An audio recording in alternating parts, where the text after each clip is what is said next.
Eu sofri um acidente terrível e fiquei inconsciente. Quando os médicos ligaram para meus pais, eu estava em um acidente terrível e fiquei inconsciente. Quando os médicos ligaram para os meus pais, eles disseram: ela não é realmente nossa filha, não devemos nada a ela, e foram embora, me deixando para morrer. Uma semana depois, eles apareceram pela herança. Mas minha cama de hospital estava vazia. Apenas uma carta. E no momento em que a leram, seus rostos ficaram pálidos. Tudo começou com um momento que despedaçou meu mundo. No ano passado, quase morri. Os médicos disseram aos meus pais que eu não passaria da noite, e a resposta deles: ela não é nossa filha de verdade, não devemos nada a ela. Então eles me deixaram lá, sozinha para morrer. Se você já sentiu esse tipo de abandono, aperte o botão de curtir e se inscreva. Confie em mim, você vai querer ver como eu reescrevi meu final. Cresci em uma casa suburbana perfeita em Boston, uma colonial branca com venezianas azuis, um gramado perfeitamente bem cuidado. De fora, éramos a família americana por excelência, mãe, pai, 2 filhas. Nossos álbuns de fotos estão cheios de rostos sorridentes, decorações de aniversário combinando,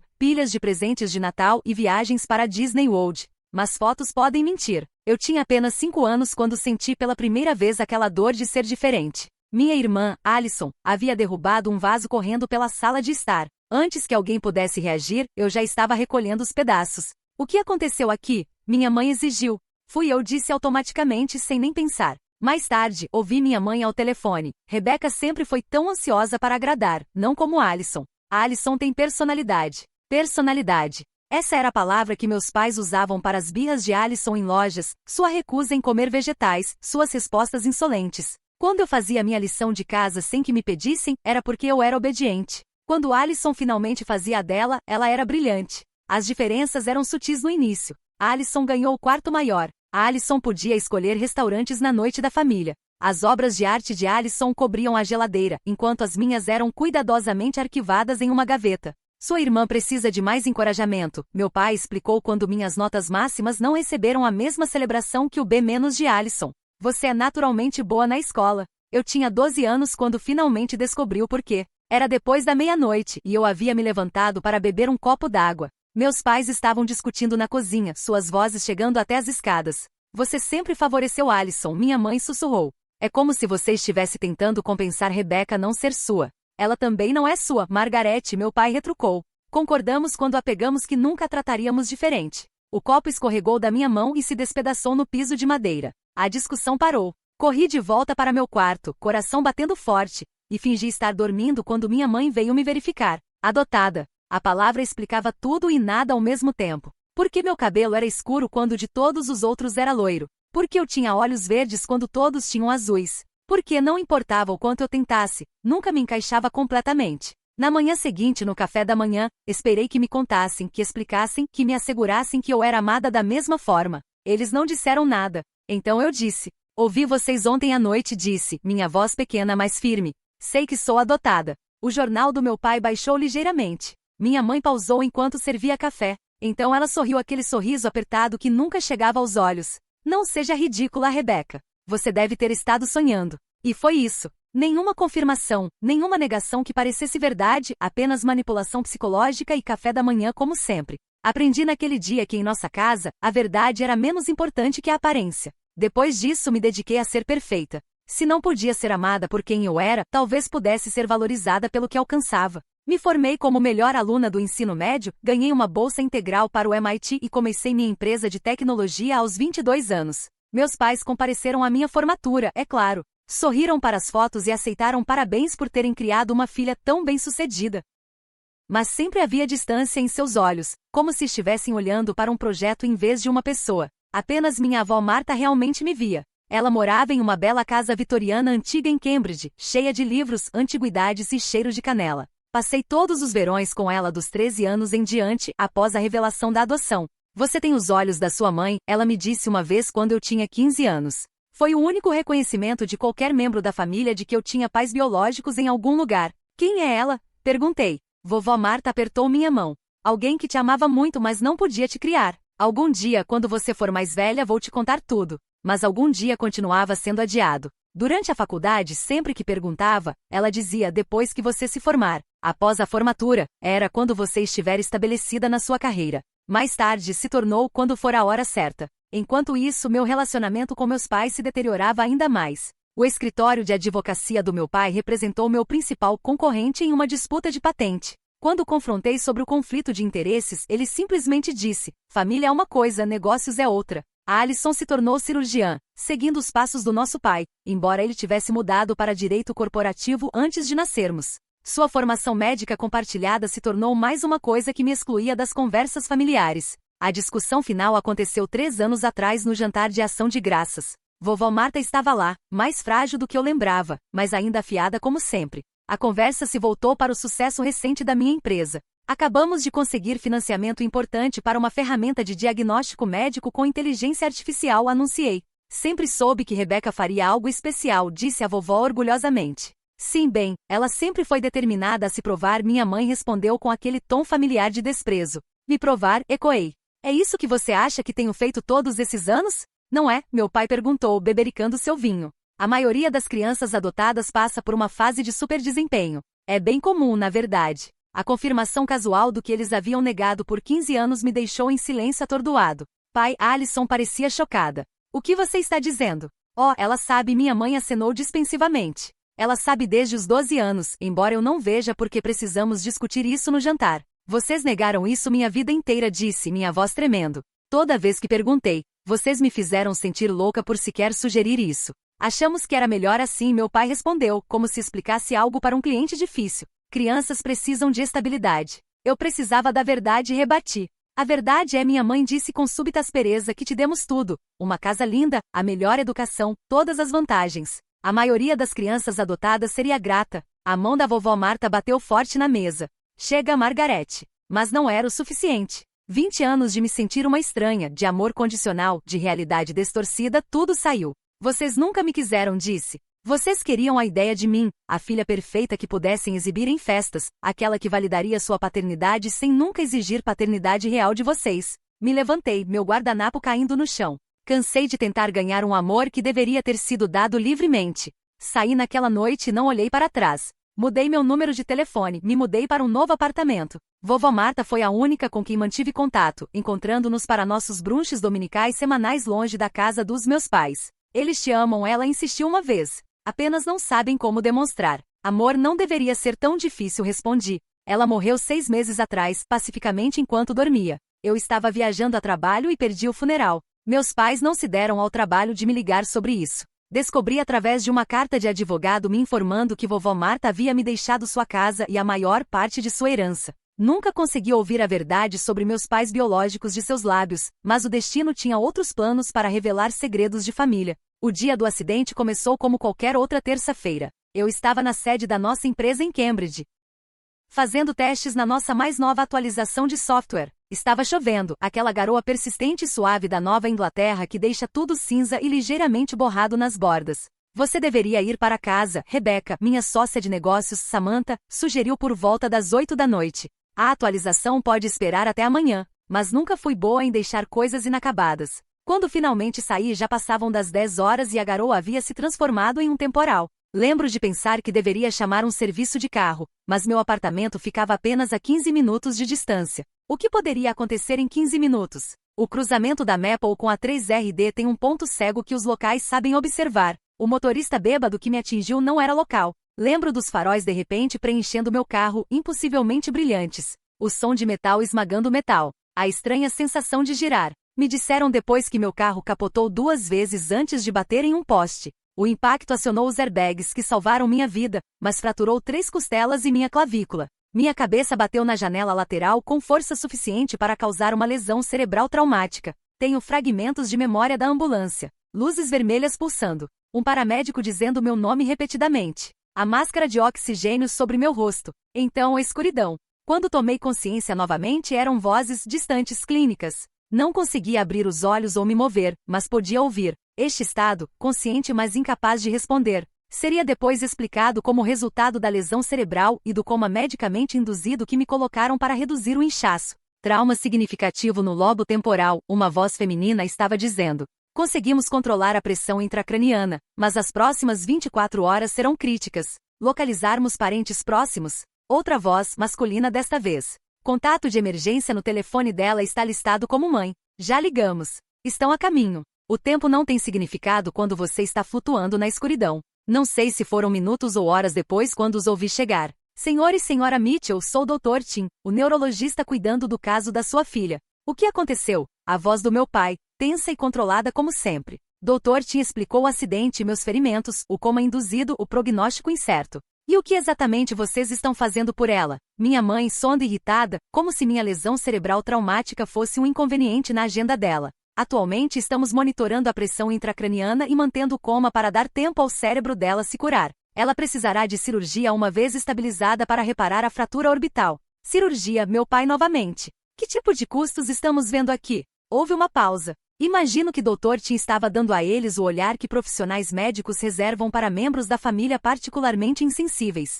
Suas informações de seguro seriam úteis, ela finalmente disse. E precisaremos de autorização para o procedimento cirúrgico. Houve um mal-entendido, minha mãe disse, sua voz baixando.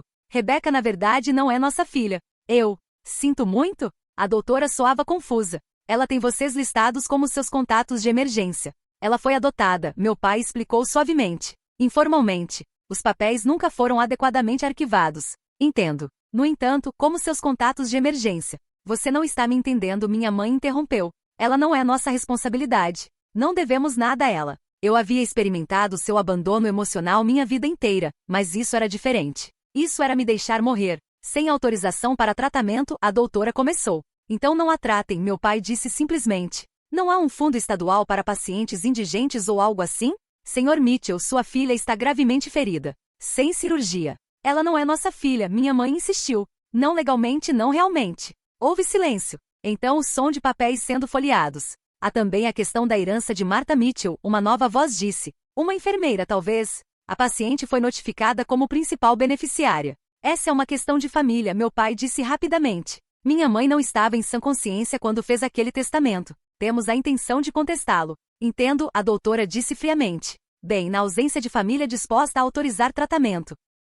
Teremos que proceder sob provisões de emergência. Enfermeira Davis, por favor, documente esta conversa e contate o jurídico do hospital. Estaremos indo agora, minha mãe anunciou. Por favor, não nos contatem novamente sobre esta paciente. Passos. A porta abrindo e fechando. Eles se foram. Tentei gritar, me mover, dar qualquer sinal de que podia ouvi-los me abandonando. Mas estava presa no meu corpo quebrado, prisioneira da minha própria consciência. Nunca vi nada assim, a enfermeira Davis aparentemente disse baixinho. A própria filha deles. Pessoas ricas, a doutora murmurou. Ligue para o jurídico então. Verifique o telefone dela para outros contatos. Deve haver alguém que se importe com esta mulher. O tempo passou. Flutuei entre consciência e inconsciência. A dor ia e vinha conforme medicação fluía pelo meu sistema. Vozes diferentes falavam ao meu redor, jargão médico que não conseguia compreender completamente. Mas uma voz se tornou familiar, gentil, constante. Estou apenas trocando seus lençóis, Rebecca. Você está indo muito bem. A enfermeira Emily Davis se tornou minha linha de vida.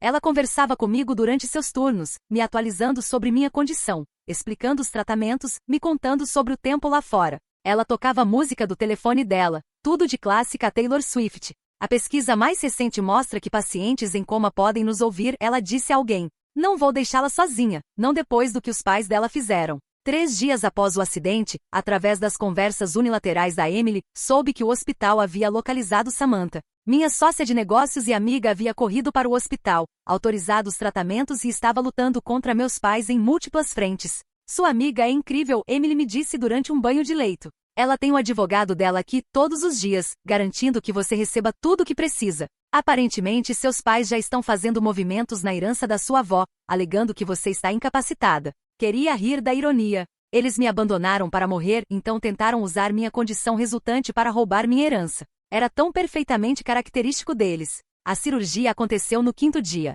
Lembro de ser levada para algum lugar. Luzes brilhantes acima, então nada até acordar na recuperação com uma dor de cabeça pulsante e a voz da Emily. Você conseguiu, Rebecca. A cirurgia foi perfeita. Dr. Tim disse que o inchaço do seu cérebro já está reduzindo. Vão começar a te tirar do coma amanhã. A consciência verdadeira retornou gradualmente. A capacidade de apertar uma mão quando solicitado. Então abrir os olhos para a luz cegante. Depois o processo agonizante de remover o tubo respiratório. O quê? Onde? Minha voz saiu rouca através de lábios que pareciam estranhos. Massachusetts General, Emily respondeu, aparecendo no meu campo de visão. Você está bem. Vai ficar bem. Mas eu não estava bem. Não realmente. porque agora tinha que processar o que havia ouvido. Meus pais não apenas me abandonaram minha vida inteira, eles literalmente me deixaram para morrer. A recuperação foi excruciante. Cada movimento enviava cacos de dor através do meu corpo quebrado. A primeira vez que me ajudaram a sentar, vomitei pela vertigem. Os passos que dei com o fisioterapeuta me deixaram encharcada de suor e lágrimas.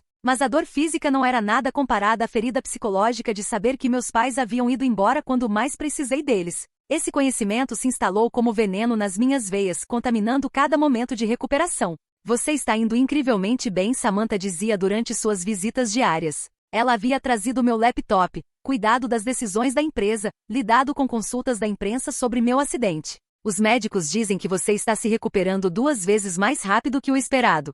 Rancor é um motivador poderoso, brinquei fracamente. Foi durante a 2ª semana da minha internação que Samantha finalmente me contou sobre vovó Marta. Não queria adicionar ao seu estresse, ela explicou, sentada na cadeira de visitante ao lado da minha cama. Mas você deveria saber, o advogado da sua avó tem tentado te contactar. Seus pais estão contestando o testamento. O quê? Lutei para me sentar mais reta. Com que base? Estão alegando que você é mentalmente incompetente devido aos seus ferimentos. A expressão de Samantha estava sombria.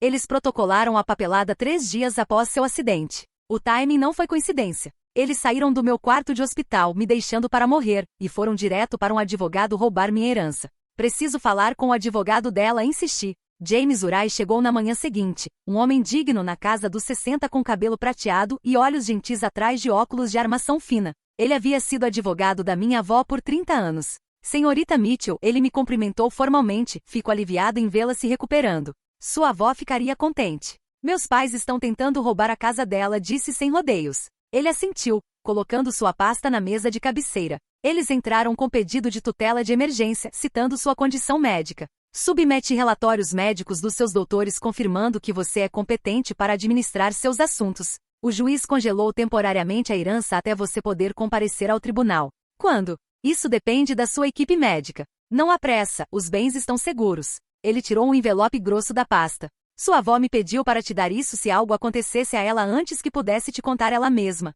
O envelope parecia pesado nas minhas mãos. O que é? A verdade, acredito. Ele se levantou para sair. Ela te amava muito, Rebecca. Nunca duvide disso. Esperei até a noite para abrir, depois que as enfermeiras terminaram suas rondas e o hospital havia se aquietado para a noite. A carta começava. Se você está lendo isso, falhei em cumprir minha promessa de te contar tudo pessoalmente. Perdoe a covardia de uma velha. Algumas verdades são mais difíceis de falar em voz alta que outras. Você se perguntou sobre seus pais biológicos toda a sua vida. A verdade é que sua mãe era minha sobrinha, Caroline. Ela tinha 18 anos quando engravidou, jovem, assustada e sem condições de criar uma criança. Seu pai biológico era o namorado do ensino médio dela, que saiu para a faculdade e não queria nada com o bebê. Sugeri adoção dentro da família. Meu filho Richard e sua esposa Margaret estavam tentando ter um filho sem sucesso. Parecia a solução perfeita. Você permaneceria conectada à sua família biológica e eles teriam o bebê que desesperadamente queriam. O que eu não sabia então era que Margaret já estava grávida de Alison.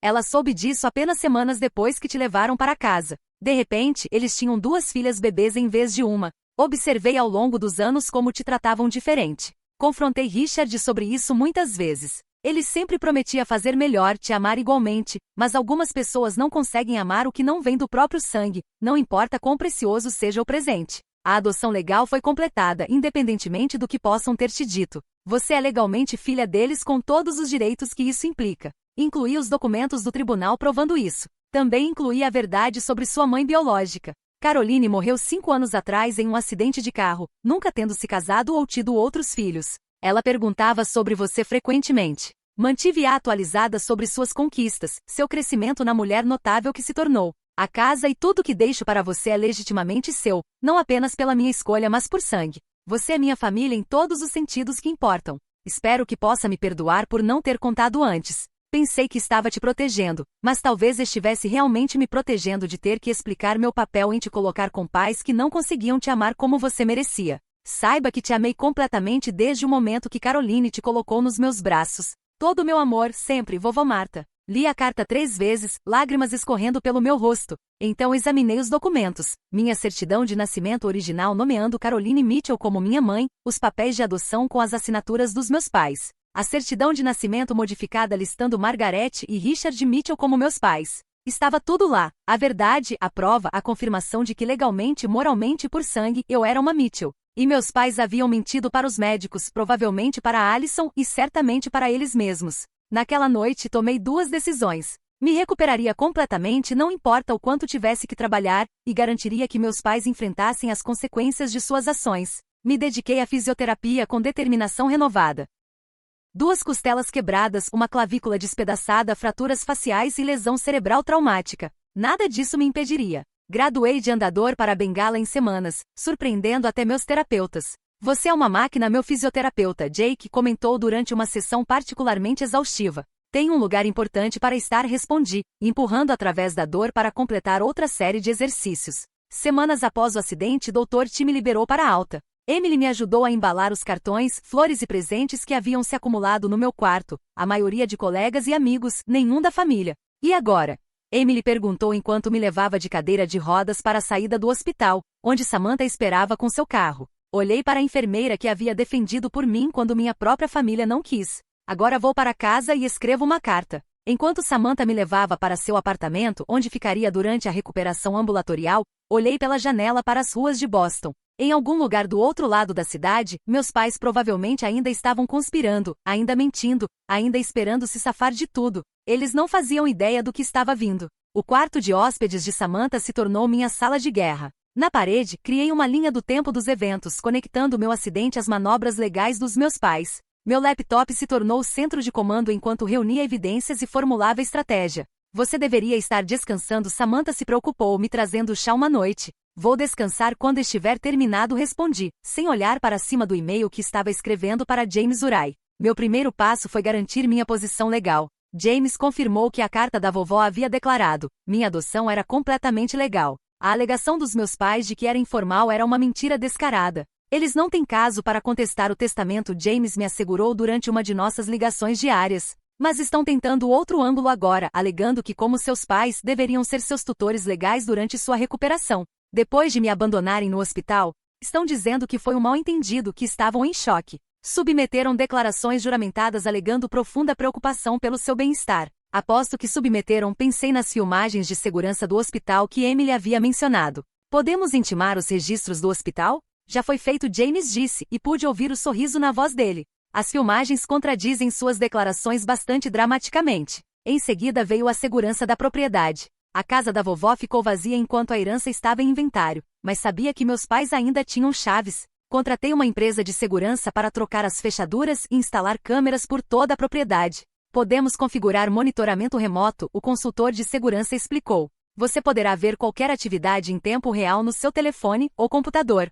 Perfeito, disse. E quero as filmagens copiadas para um servidor em nuvem seguro. Então veio a parte mais difícil, escrever a carta. Devo ter rascunhado 20 versões diferentes, variando de acusações cheias de raiva a fatos frios e clínicos. Nada parecia certo. Você está pensando demais, Samantha disse uma noite quando amarrotei mais uma tentativa. Apenas fale do coração. Meu coração quer queimar o mundo deles, admiti. Então diga isso. Balancei a cabeça. Isso não é sobre vingança. É sobre verdade. É sobre finalmente ser vista. O momento decisivo veio durante uma sessão com o Dr. Maurice, o terapeuta que eu vinha vendo desde sair do hospital. O que você realmente quer deles? Ela perguntou depois que expliquei a situação. Quero que reconheçam o que fizeram. Não apenas no hospital, mas minha vida inteira. E se nunca fizerem? A pergunta me atingiu como um golpe físico. Então quero estar livre de precisar que façam. Naquela noite escrevi a carta que os estaria esperando. Não de um lugar de raiva, mas de um lugar de clareza. Detalhei suas décadas de negligência emocional,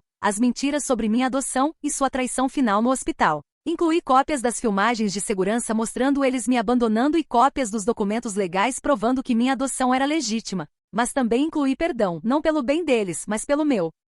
Estava me liberando de qualquer obrigação para com eles e me liberando de qualquer obrigação deles para comigo. Não preciso mais da sua aprovação, do seu reconhecimento ou do seu amor, escrevi no parágrafo final. Sou completa sem vocês. Selei a carta em um envelope e a dei para James colocar na casa quando fosse a hora certa. A peça final se encaixou quando James ligou para me informar que meus pais haviam agendado uma visita à casa da vovó, ostensivamente para coletar lembranças pessoais antes da herança ser resolvida. Eles protocolaram a papelada no tribunal de inventário, ele explicou. Estão vindo neste sábado às 14 horas. Alison estará com eles? Não falava com minha irmã desde o dia de ação de graças 3 anos atrás. Não fazia ideia se ela sabia o que nossos pais haviam feito. Sim, ela está listada no protocolo do tribunal. Respirei fundo. Então é hora. Naquele sábado de manhã, James colocou minha carta na mesa de jantar da casa da vovó. A empresa de segurança confirmou que as câmeras estavam operacionais. Samantha e eu nos estabelecemos no apartamento dela para assistir às filmagens no meu laptop. Às exatamente 14h03, o Mercedes dos meus pais entrou na garagem. O plano estava em movimento e não havia volta. Através das câmeras de segurança, assisti meus pais e Alison se aproximarem da porta da frente da vovó. Meu pai parecia irritado, verificando o relógio repetidamente. Minha mãe usava seu sorriso de evento de caridade, aquele que nunca chegava aos olhos. A Alison ficou ligeiramente para trás, sua expressão indecifrável. A chave não está funcionando, meu pai reclamou, balançando a maçaneta. Você tentou a porta dos fundos? Minha mãe sugeriu. Não deveria ter que tentar a porta dos fundos. Esta é a casa da minha mãe. Era a casa dela, a Alison corrigiu baixinho. Meu pai lhe lançou um olhar antes de tirar o telefone. Após uma breve conversa, um chaveiro chegou. Assisti enquanto ele abria a porta, fez meu pai assinar alguns papéis e partiu. Finalmente disse minha mãe entrando. Richard, verifique se a prataria ainda está aqui. Quero ter certeza de que Rebecca já não esvaziou o lugar. A acusação casual fez meu sangue ferver. Samantha colocou uma mão no meu ombro. Lembre-se por que estamos fazendo isso, murmurou. Assenti, focando nas telas enquanto minha família se movia pela casa da vovó. Tudo parece igual, Alison comentou, passando os dedos pelo aparador antigo no corredor. Mamãe sempre teve bom gosto, minha mãe admitiu, examinando um vaso de cristal, isso ficaria perfeito no nosso hall de entrada. Estamos aqui pelas lembranças de infância do seu pai, Alison a lembrou, não para fazer compras. Não seja ingênua, minha mãe retrucou. Rebecca nunca vai se recuperar o suficiente para reivindicar esta herança. O juiz nos concederá a tutela, e então tudo aqui será nosso mesmo. Ela está em fisioterapia agora, Alison disse. Seus médicos dizem que está fazendo progresso notável. Bem, sua lesão cerebral é outra questão, meu pai se intrometeu, descendo as escadas. A prataria está toda lá, Margaret. Verifiquei o quarto principal também. Nada parece perturbado. Alguém realmente visitou ela recentemente? Alison perguntou, para ver como está? Meus pais trocaram um olhar. A equipe do hospital tem sido muito pouco cooperativa, minha mãe disse primamente. Além disso, você conhece Rebecca. Ela sempre foi tão independente. Independente demais, meu pai murmurou. Se ela tivesse me ouvido sobre aquela rota. Você está seriamente culpando ela por ser atingida por um motorista bêbado? Alison soou incrédula. Claro que não, minha mãe tranquilizou. Seu pai está apenas chateado. Isso tem sido difícil para todos nós. Eles se moveram para a sala de jantar, onde minha carta esperava na mesa de mogno polida. O que é isso? Meu pai pegou o envelope. Meu nome estava escrito na frente com a letra da minha avó. James havia usado um cartão de aniversário antigo como referência. Está endereçado para Rebecca, Alison apontou. Bem, ela não está aqui, está? Minha mãe arrancou das mãos do meu pai e rasgou. Enquanto começava a ler, seu rosto perdeu a cor. O quê? O que é? Meu pai exigiu. Sem palavras, ela lhe entregou a carta. Ele a folheou, sua expressão escurecendo a cada página. Isso é ultrajante, ele gaguejou. Mentiras e manipulações. O que diz? Alison estendeu a mão para a carta, mas meu pai a manteve longe. Nada com que você precise se preocupar. Assuntos de família. Eu sou família, Alison insistiu, arrancando a carta da mão dele. Ela começou a ler, seus olhos se arregalando. Mãe, pai, o que é isso sobre abandonar Rebecca no hospital? Minha mãe desabou dramaticamente numa cadeira de jantar. Não foi assim. Estávamos em choque. Os médicos foram tão pessimistas. Diz aqui que vocês disseram aos médicos que ela não era sua filha real e que não deviam nada a ela, a voz de Alison tremeu. Que vocês saíram sem autorizar tratamento. Isso está fora de contexto, meu pai se gabou. Apenas explicamos que a adoção era complicada. Alison continuou lendo, seu rosto ficando mais pálido. Há um link para filmagens de segurança aqui. Ela tirou o telefone e digitou a URL da carta. Por vários minutos, a sala de jantar ficou silenciosa exceto pelo áudio minúsculo vindo do telefone de Alison, as vozes dos meus pais, claramente declarando que eu não era filha deles, que não me deviam nada, que não autorizariam tratamento. Vocês a deixaram para morrer, Alison sussurrou quando o vídeo terminou. Sua própria filha. Ela não é, minha mãe começou, então se interrompeu. Não é o quê? Não é sua filha. Porque de acordo com estes documentos, ela absolutamente é. Alison brandiu os papéis de adoção incluídos com a carta. Vocês a adotaram legalmente. A criaram por 28 anos. E então a abandonaram quando ela mais precisou de vocês. Você não entende as complexidades, meu pai começou. Entendo perfeitamente, Alison o cortou. Sempre soube que vocês a tratavam diferente. Pensei que era porque ela era tão autossuficiente, tão competente, vocês tinham expectativas mais altas. Nunca imaginei que era porque não a consideravam sua filha real. Minha mãe se endireitou, voltando à postura arrogante que usava quando desafiada. Nós demos tudo a ela, uma educação excelente, todas as oportunidades. Exceto amor, Alison terminou. Exceto a única coisa que ela realmente precisava. Na filmagem de segurança, assisti a realização da minha irmã se desenrolar, as peças se encaixando, o reconhecimento de padrões que ela havia observado mas nunca entendido. Todas aquelas vezes que vocês desprezaram suas conquistas, ela disse lentamente, todas aquelas vezes que a fizeram sentir menor que, não era porque vocês tinham padrões altos. Era porque não achavam que ela pertencia. Isso não é verdade, meu pai insistiu. Sempre quisemos o melhor para ela. O melhor, a voz de Alison se elevou. Vocês a deixaram com trauma cerebral e ossos quebrados para morrer sozinha no hospital. Como isso era o melhor? Minha mãe se levantou de repente. Precisamos encontrar Rebecca. Ela claramente foi envenenada contra nós. Aquela Samantha sempre foi uma má influência. Ela sabe sobre o pedido de tutela, não sabe? Meu pai percebeu, examinando a carta novamente.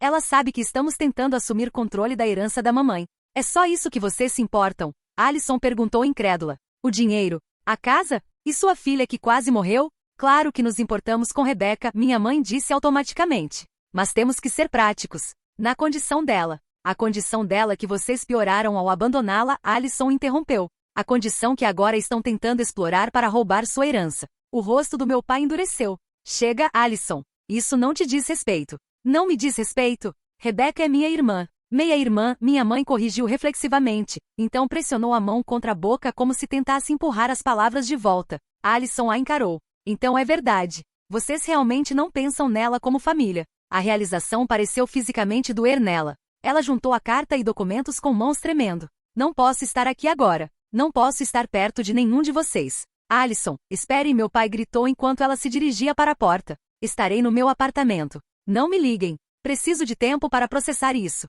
Ela gesticulou vagamente para eles. Tudo isso. Depois que ela saiu, meus pais ficaram em silêncio atordoado. Agora veja o que você fez, minha mãe finalmente sibilou. Você virou Alison contra nós também. Eu?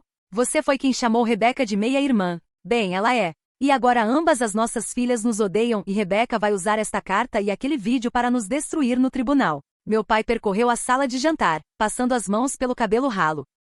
Precisamos ligar para Gerald, o advogado deles. Ele saberá como contornar isso. Podemos dizer que estávamos transtornados, não pensando claramente. O vídeo, Richard. O vídeo nos mostra perfeitamente calmos, perfeitamente lúcidos. Diremos que foi editado. Deepfakes estão em toda parte hoje em dia. Minha mãe afundou de volta na cadeira. Isso é um pesadelo. Eles continuaram conspirando por mais uma hora, ligando para seu advogado, procurando pela casa por objetos de valor que poderiam reivindicar como relíquias de família. Fazendo listas de potenciais testemunhas de caráter que poderiam testemunhar sobre sua devoção parental. Foi doloroso assistir, mas também esclarecedor. Eles nunca uma vez expressaram preocupação pelo meu bem-estar, nunca uma vez questionaram se o tratamento que me deram havia sido errado. Estavam focados exclusivamente no controle de danos, em preservar sua reputação e acesso ao dinheiro da minha avó. Quando finalmente saíram, levando várias antiguidades pequenas apesar da objeção anterior de Alison, fechei o laptop. Bem, Samantha disse baixinho, foi exatamente o que eu esperava. Eles não mudaram, terminei para ela. Nunca vão mudar. Meu telefone vibrou com uma mensagem de um número desconhecido. É a Alison. Precisamos conversar. Por favor. Olhei para a mensagem por um longo momento antes de responder. Amanhã, 10 horas, o café na Cambridge Street. O que quer que viesse a seguir, eu estava finalmente pronta para enfrentar nos meus termos. O café na Cambridge Street estava movimentado quando cheguei, apoiada na minha bengala. A Alison já estava lá, sentada numa mesa de canto, 2 cafés intocados na sua frente. Ela olhou para cima quando me aproximei, seus olhos se arregalando com meus ferimentos faciais ainda em cura. Rebecca. Ela se levantou desajeitadamente, hesitando entre um abraço e um aperto de mão. Nos acomodamos com um aceno desconfortável. Alison. Me acomodei na cadeira oposta a ela. Você queria conversar? Ela empurrou um dos cafés em minha direção. Preto, com um açúcar. Você ainda toma assim? Assenti, surpresa que ela se lembrasse. Obrigada. Eu não sabia, ela soltou. Sobre o hospital. Sobre eles te deixarem lá. Juro que não sabia. Acredito em você. E acreditava. Alison tinha muitas falhas, mas crueldade deliberada não era uma delas. Você leu a carta inteira? Ela sentiu miseravelmente. E assisti ao vídeo. Não posso acreditar que fariam isso com qualquer pessoa, muito menos com a própria filha. Não é filha deles, corrigi automaticamente. Não aos olhos deles. Mas você é, legalmente. E bem, crescemos juntas. Você é minha irmã. Ela estendeu a mão para mim através da mesa, mas eu recuei ligeiramente. 28 anos, Alison. 28 anos assistindo eles te amarem completamente enquanto mediam afeição para mim como se fosse um recurso limitado. Você realmente nunca notou? Ela corou. Notei que eram mais duros com você. Pensei que era porque você era mais velha, ou porque era tão inteligente. Eles tinham expectativas mais altas. Eles disseram à equipe do hospital que eu não era sua filha real, que não me deviam nada. Minha voz permaneceu firme, mas por dentro, senti a dor familiar. Essas não foram palavras do calor do momento. Essa era a verdade deles. Não é minha verdade, Alison insistiu. Você é minha irmã. Minha irmã mais velha que me ensinou a andar de bicicleta, me ajudou com minhas inscrições para a faculdade e me defendeu quando bati o carro do papai. Eu havia feito todas essas coisas porque é isso que irmãs mais velhas fazem, mesmo quando têm ciúmes da criança dourada, mesmo quando estão famintas pelo amor que é derramado sobre seu irmão. O que você quer de mim, Alison? Ela pareceu pega de surpresa pela diretividade da pergunta. Eu quero que sejamos irmãs novamente. Irmãs de verdade. Senti sua falta estes 3 anos. E nossos pais? Onde eles se encaixam nesta visão? Sua expressão escureceu. Não sei. Não estou falando com eles agora. O que fizeram não posso perdoar. Eles vão pressionar você a se reconciliar, avisei. Vão minimizar o que aconteceu, reescrever a história. Conheço o manual deles também. Ela conseguiu um sorriso fraco. Também tive lugar na primeira fila da história revisionista deles. Sentamos em silêncio por um momento, o barulho do café nos envolvendo. Posso te perguntar uma coisa? Alison finalmente disse. A carta que você deixou para eles, o que realmente dizia? A coisa toda. Peguei meu telefone e abri o documento onde havia salvo a versão final. Queridos Richard e Margaret, comecei a ler. Estou me dirigindo a vocês pelos nomes porque mãe e pai não parecem mais verdadeiros. Pais protegem seus filhos. Pais colocam as necessidades de seus filhos acima das próprias. Vocês não fizeram nenhuma coisa nem outra. Quando lerem isso já terão tentado me declarar incompetente. Já terão protocolado papelada para controlar a herança que vovó Marta me deixou. Já terão começado a criar uma narrativa que os pinta como pais preocupados e eu como uma filha ingrata. Deixem-me poupar o esforço. Estou viva, apesar dos melhores esforços de vocês. Os médicos no Massachusetts General Hospital documentaram sua recusa em autorizar meu tratamento. As câmeras de segurança capturaram suas palavras exatas. Ela não é nossa filha real. Não devemos nada a ela. Por 28 anos, tentei ganhar o amor de vocês. Alcancei excelência acadêmica. Construí uma empresa bem-sucedida. Fiz tudo possível para deixá-los orgulhosos. Nunca foi o suficiente, porque eu nunca fui suficiente. Não seu sangue, não sua filha real. Vovó Marta me deixou uma carta explicando tudo. Minha mãe biológica era sobrinha dela, Caroline. A adoção foi legal e vinculante, apesar do que disseram à equipe do hospital. Incluí cópias de toda a documentação relevante. Também incluí um pendrive com as filmagens de segurança do hospital. Será submetido como evidência se continuarem suas tentativas de controlar minha herança ou reivindicar tutela sobre mim. Esta carta não é sobre vingança. É sobre verdade. A verdade de que não conseguiram me amar como mereço ser amada. A verdade de que quando mais precisei de vocês, escolheram ir embora. Eu os perdoo. Não porque merecem perdão, mas porque mereço paz. Os libero de qualquer obrigação para comigo, e me libero de qualquer obrigação para com vocês. Não preciso mais da aprovação, reconhecimento ou amor de vocês. Sou completa sem vocês. Rebecca Mitchell. PS. As fechaduras foram trocadas, e esta casa é legalmente minha. Por favor, direcionem quaisquer comunicações futuras ao meu advogado, James Uray. Quando terminei de ler, Alison estava chorando silenciosamente. Essa é a coisa mais honesta que já ouvi, ela sussurrou. E a mais triste. Guardei meu telefone. Precisava ser dito. Eles me ligaram 6 vezes ontem, ela disse. Deixaram mensagens sobre como estão preocupados com você, como querem ajudar com sua recuperação. Balançou a cabeça com desgosto. É como se vivessem numa realidade alternativa. Vivem, concordei. Uma onde sempre são os heróis da história. O que acontece agora? Ela perguntou. Com a herança? Com o pedido de tutela? James está cuidando disso. Só as filmagens do hospital deveriam afundar o caso deles. Depois disso, dei de ombros. Sigo em frente. Construo uma vida sem eles. E eu? Sua voz era pequena. Há espaço nessa vida para mim? Estudei minha irmã, minha meia-irmã biológica, como se revelou. A criança dourada que havia se beneficiado do favoritismo dos nossos pais sua vida inteira. Mas também a mulher sentada diante de mim agora, escolhendo verdade sobre conforto, me escolhendo sobre eles. Não sei ainda, disse honestamente. Há muita história entre nós, Alison. Muita mágoa. Entendo. Ela sentiu, enxugando as lágrimas. Mas gostaria de tentar, se você estiver disposta. Pensei na carta da vovó Marta sobre família sendo aqueles que te amam, não necessariamente aqueles que compartilham seu sangue.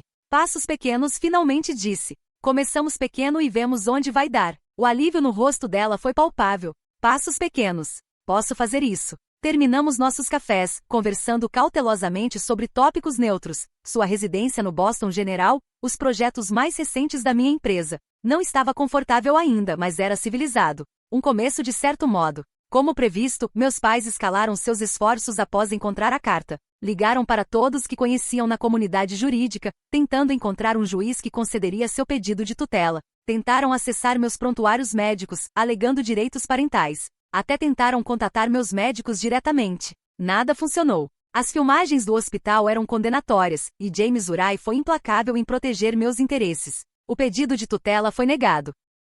O juiz do inventário decidiu a meu favor sobre a herança da vovó, a casa e tudo nela era legalmente meu. 3 semanas após nosso encontro no café, Alison me ligou. Eles estão entrando com pedido de audiência para contestar a adoção, ela disse sem preâmbulos. Estão alegando que vovó Marta os coagiu a te adotar, que nunca te quiseram em primeiro lugar. As palavras deveriam ter doído. Em vez disso, me senti estranhamente calma. Deixe eles. A documentação é clara. A adoção foi legal. Não é mais sobre ganhar para eles, Alison disse tristemente. É sobre te machucar. Eu sei. Sempre soube. Como você está aguentando? Me mudei do meu apartamento. Estou ficando com uma amiga do hospital. Não consegui estar perto deles agora. Sinto muito. E sentia. Apesar de tudo, Alison também estava perdendo seus pais. Os pais amorosos e devotados que ela conhecera toda a sua vida. Descobrir que eram capazes de tal crueldade deve ter despedaçado seu mundo. Não sinta. Não é sua culpa. Ela pausou. Na verdade, estava me perguntando. A casa da sua avó é bem grande, não é? Sorri apesar de mim mesma. Você está se convidando para morar comigo, Alison. Só temporariamente, ela disse rapidamente, até eu encontrar um lugar novo. E só se você estiver confortável com isso. Era um passo grande, maior que café num café. Mas talvez fosse hora de passos grandes. A ala leste tem seu próprio banheiro, contei a ela. E raramente chego em casa antes das 8. Sério? Você está falando sério? Passos pequenos, lembra? Vamos ver como vai. Depois que desligamos, fiquei olhando pela janela do meu apartamento temporário. Em algum lugar do outro lado da cidade, meus pais estavam tramando seu próximo movimento, ainda incapazes de aceitar a verdade do que haviam feito, ainda incapazes de me ver como filha deles merecedora de amor. Mas pela primeira vez desde o acidente, não estava sendo definida pela rejeição deles. Estava sendo definida pela minha sobrevivência, minha resistência e a família que estava escolhendo construir ao meu redor. A carta havia feito seu trabalho. Não por mudá-los, nada poderia fazer isso, mas por me libertar de precisar que mudassem. 6 meses após o acidente, médicos declararam minha recuperação física completa. O último gesso saiu, a ressonância final mostrou que não havia trauma cerebral restante. E minhas sessões de fisioterapia foram reduzidas para 1 vez por mês para manutenção.